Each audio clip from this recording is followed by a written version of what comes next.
chimwono opomedzera President Emerson Mnangagwa nyaya yekuti hanzi vari kuda kupinda pa3rd term kuti varambe vachitonga. Ndo nyaya ndakakubatirai Dumela makulu. I am the Nyametician. Right, saka panapa chiri kuitika ndechekudai so. President Emerson Mnangagwa vane munhu wakapa mota.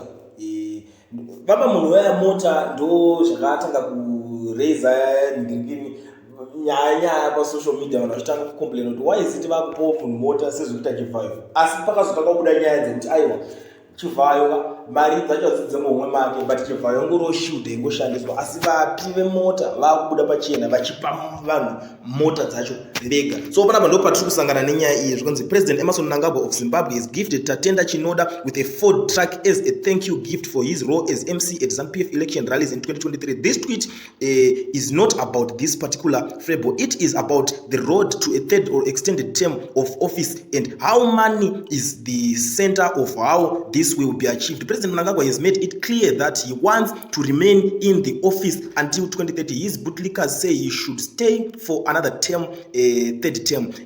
If he succeeds in running for a third term, his supporters don't want him subjected to a presidential election. They want a constitutional change to make a presidential election in parliament by parliamentarians to avoid the headache of meeting a popular opposition candidate. In order to achieve all these, ZANU-PF mastered the art of using musicians in all its propaganda pursuits.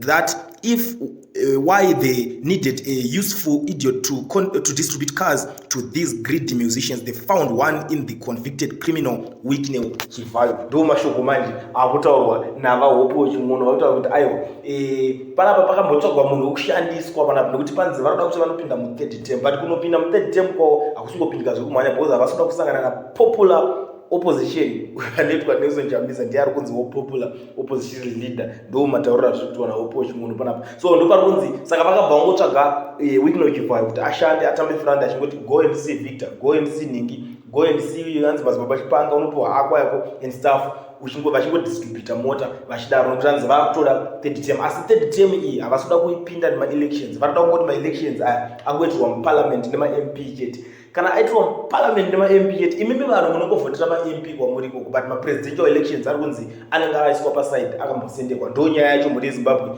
yandauya panapa ndakakubatirai the Nyametician. I'm out.